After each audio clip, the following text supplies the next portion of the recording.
안녕하세요. 매일경제 뉴욕 특파원 김용갑입니다. 뉴욕 증시가 일제히 하락 마감했습니다. 테슬라와 알파벳이 크게 하락하면서 S&P 500과 나스닥은 2022년 이후 최악의 하락이 나왔습니다. 먼저 3대 지수 마감부터 살펴보도록 하겠습니다. 뉴욕 증시에서 다우존스 30 산업평균지수는 전장보다 504.22포인트 1.25% 하락한 39,853.87에 마감했습니다. S&P 500 지수는 전장보다 128.61포인트, 2.31% 떨어진 5,427.13에 기술주 중심의 나스닥 지수는 전장보다 654.94포인트, 3.64% 급락한 17,342.41에 각각 거래를 마쳤습니다. 구글의 모회사인 알파벳의 주가는 5% 하락했습니다. 이는 지난 1월 31일 7.5% 하락 이후 가장 큰 하루 기준 하락폭입니다. 알파벳은 유튜브 광고 수익이 전망치를 하회하면서 이 같은 급락으로 이어졌습니다. 테슬라도 주가가 이날 12.3% 폭락했습니다. 테슬라는 전날 대비 12.3% 하락한 215.99달러의 장을 마감했습니다. 시장의 전망치를 하회하는 부진한 실적을 발표하고 또 일론 머스크 CEO의 발표 내용에 대한 실망감이 더해지면서 주가 급락으로 이어졌습니다. 테슬라는 전날 장 마감 이후에 실적을 발표했는데요. 2분기에 주당 순이익 0.52달러를 기록하면서 시장의 전망치였던 0.62달러를 하회했습니다. 또 머스크가 어닝콜에서 이 로보택시의 공개 시점을 기존 8월 8일에서 10월 10일로 연기한다고 밝힌 점도 주가에는 악재로 작용을 했습니다. 그리고 이 자동차 매출 총이익률의 하락도 테슬라의 주가를 이날 끌어내렸습니다. 투자자들이 2분기 대형 기술주에 대한 실적을 처음으로 오늘 살펴보고 반응을 했다는 점에서 이날 시장의 분위기는 중요했습니다. 실적에 대한 실망감이 시장에 퍼지면서 다른 기술주들도 동반 하락했습니다. 미국의 자동차 제조사인 포드도 이날 장 마감 이후에 2분기 실적을 발표했는데요. 시간외에서 주가가 현재 10% 넘게 급락하고 있습니다. 포드는 2분기에 주당 순이익 0.47달러로 전망치 0.68달러를 하회하는 실적을 발표했습니다. 그리고 이날 시장의 하락을 이끈 것은 경제 지표도 한몫을 했는데요. 얼핏 보기에는 이 골디락스처럼 보이기도 했지만 시장에서 이 세부적인 내용에 더 주목을 하면서 이렇게 증시에 악재로 작용을 했습니다. 하나씩 살펴보도록 하겠습니다.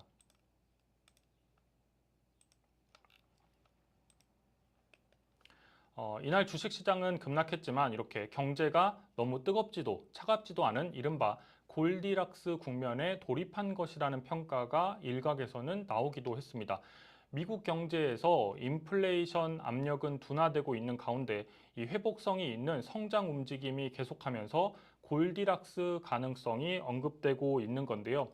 이날 발표된 이 경제 지표를 해석하는 과정에서 이 같은 해석이 나왔습니다. 하나씩 보도록 하겠습니다.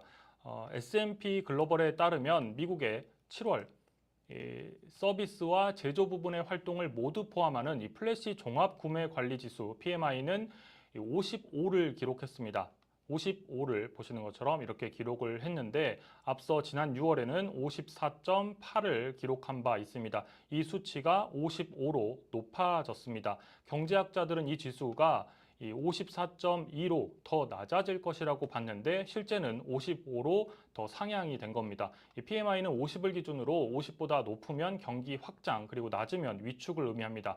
즉 이번 결과는 시장의 전망을 뛰어넘는 기업 활동이 나타나고 있다는 의미입니다. 7월은 27개월 만에 최고치를 이렇게 기록을 하면서 미국의 경제 활동이 성장세를 지속하고 있는 것으로 나타나는 것 같아 보였습니다. 이 물가가 둔화되고 있는데 경제도 성장세를 지속하고 있는 골디락스를 의미하는 지표라고 볼 수도 있었습니다. 이 S&P 글로벌 마켓 인텔리전스의 수석 비즈니스 경제학자인 크리스 윌리엄슨도 보도자료에서 이 플래시 PMI 데이터는 3분기 초 골디락스 시나리오를 시사하고 있다며 이 경제는 강력한 속도로 성장하는 반면 인플레이션은 완화하고 있다라고 평가를 했습니다. 그러니까 이 종합구매관리자 지수로 본 7월 분위기는 경제 활동이 성장세를 지속한 것으로 나타난 건데요. 하지만 더 구체적으로 보면 조금은 달라집니다. 이 서비스 PMI도 6월에 55.3에서 7월 이 56을 기록하면서 이렇게 7월에 56을 기록하면서 6월에는 55.3이었는데 더 개선이 됐습니다. 그러니까 경기 확장이 된 거죠. 이 전망치는 55였는데 이를 뛰어넘는 결과가 나왔습니다. 다만 제조업 분야에서 PMI가 6월에 51.6을 기록했으나 7월에는 올해 들어서 최저치인 49.5를 기록하면서 이렇게 하락했습니다.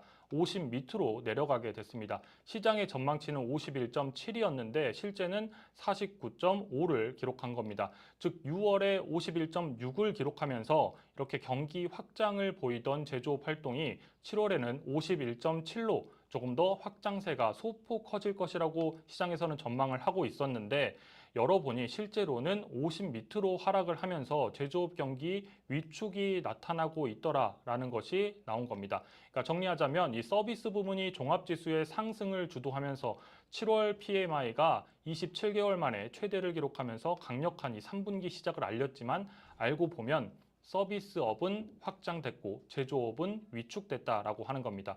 그동안 미국의 인플레이션 둔화를 막는 부분이 서비스업이었습니다. 그런 서비스업 경기가 더 확장됐고 반면에 제조업 경기가 위축됐다라고 하는 것은 미국 경기에 좋은 결과는 아니라고 해석을 하는 것이 맞을 듯합니다. 그런데 이제 이번 수치에서는 서비스 부문과 제조업 부문의 이 성장의 격차가 더 확대가 됐는데요. 서비스 부문이 4개월 연속에서 제조업을 앞지르면서 작년 6월 이후 이 둘의 차이가 현재 가장 크게 확대되고 있는 상황입니다. 시장은 이를 부정적으로 받아들였습니다. 다만 앞서 말씀드린 것처럼 이 S&P 글로벌의 이 윌리엄스는 이번 지표에 대해서 2년 만에 가장 강력한 확대라고 언급을 하면서 이는 3분기에 경제가 연 2.5% 성장할 것임을 시사한다고 설명을 하기도 했습니다. 미국의 2분기 국내 총생산이 현지 시간으로 내일인 25일에 이제 발표될 예정인데요. 시장에서는 연 2% 정도의 성장을 할 것이라고 전망을 하고 있는데 이날은 이 윌리엄스는 2.5%를 언급을 했습니다. 내일 나오는 이 GDP에 대해서도 이 같은 세부적인 내용을 고려해서 해석을 할 필요가 있어 보입니다. 그리고 다음으로 경제 지표를 하나 더 살펴보면 미국의 6월 신규 주택 판매는 부진한 결과가 나왔습니다. 2024년 6월 신규 단독주택 판매는 계절 조정된 연간 비율로 61만 7천 채를 기록했습니다. 그리고 이는 이제 5월 62만 천채와 비교해서는 0.6% 감소한 규모입니다. 그리고 전년 대비로 봐도 전년 대비 7.4%가 감소했습니다. 6월 신규 주택의 중간 판매 가격은 41만 7,300달러를 기록했고 평균 이 판매 가격은 48만 7,200달러를 기록했습니다. 6월 말 기준으로 계절 조정된 이 신규 주택의 판매 재고 추정치는 47만 6천 채를 기록했습니다.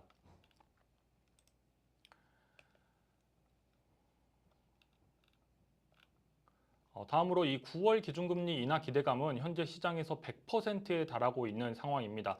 패드워치에 따르면 이날 연방기금금리 선물 시장은 9월에 금리를 0.25%포인트 이상 내릴 가능성을 100%로 보고 있습니다. 0.25%포인트 인하 확률이 이렇게 보시는 것처럼 91.4% 그리고 0.5% 내릴 확률이 8.4% 그리고 0.75% 내릴 확률이 0.1%를 기록하고 있습니다.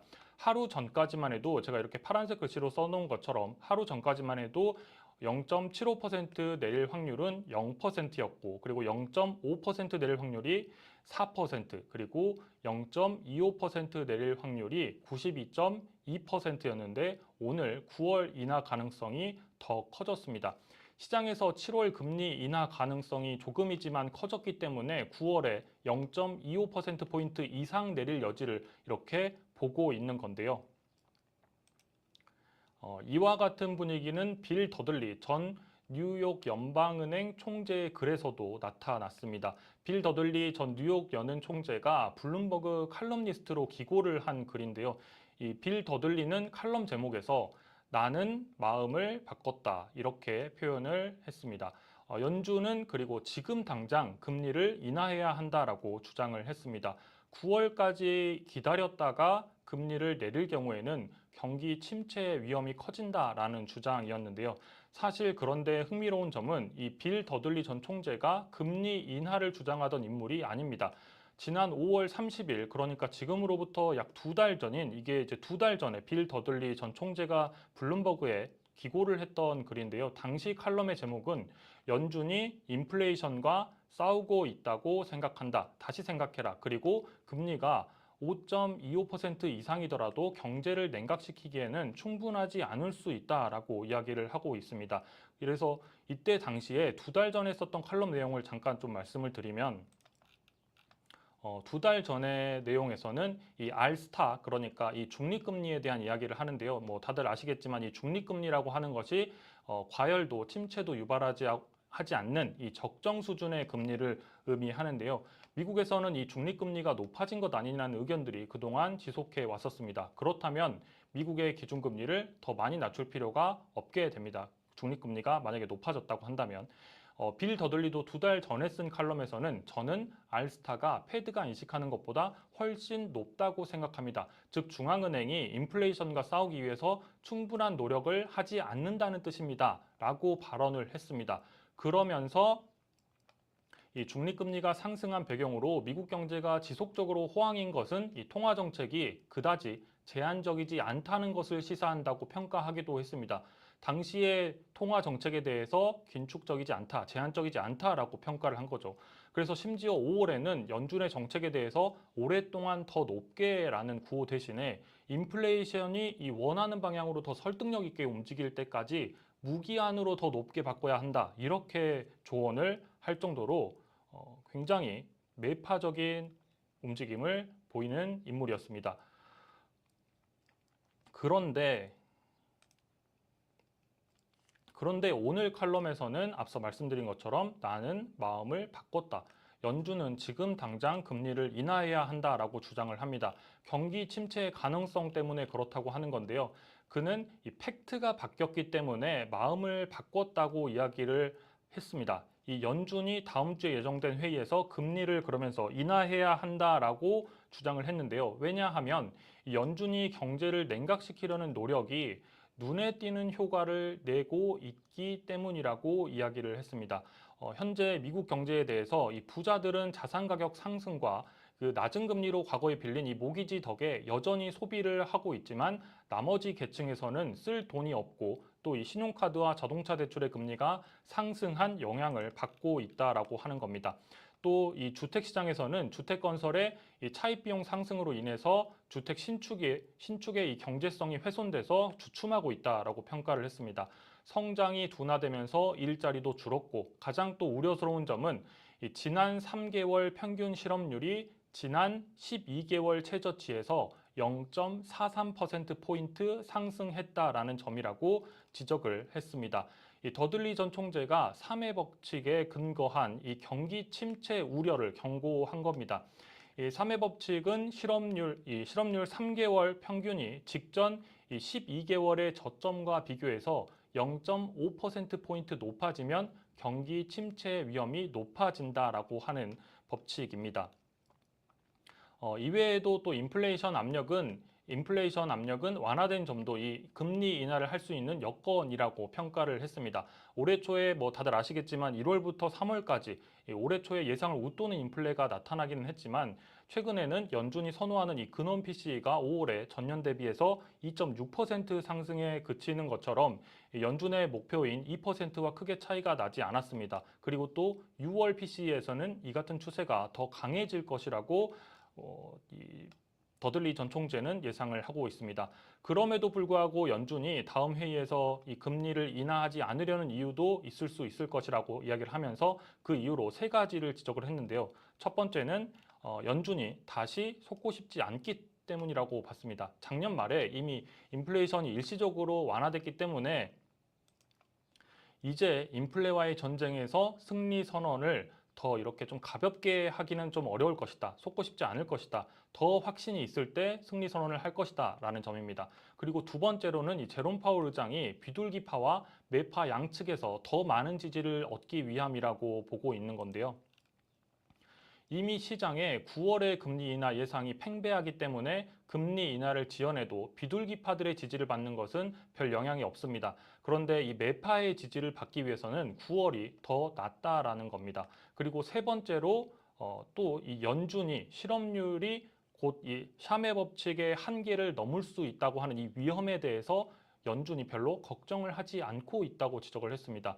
연준은 현재 이 미국의 실업률 증가에 대해서 해고가 증가했기 때문이 아니라 이 노동력의 증가가 실업률 증가를 주도하고 있다. 이렇게 평가를 하고 있다는 겁니다. 이에 대해서도 이 빌 더들리 전 총재는 이 샤메 법칙은 노동력이 급격하게 증가하던 1970년대에도 경기 침체를 정확하게 예측했다면서 이번에도 이 같은 법칙이 맞아떨어질 것이라는 언급을 했습니다. 그러면서 심지어 경기 침체를 막기 위해 금리를 인하하기에는 이미 너무 늦었을지 몰라도 지금 기다리면 위험이 더 커진다라고 밝혔습니다. 2달 전인 이 5월의 칼럼과는 정반대로 강력하게 금리 인하를 촉구하고 있습니다.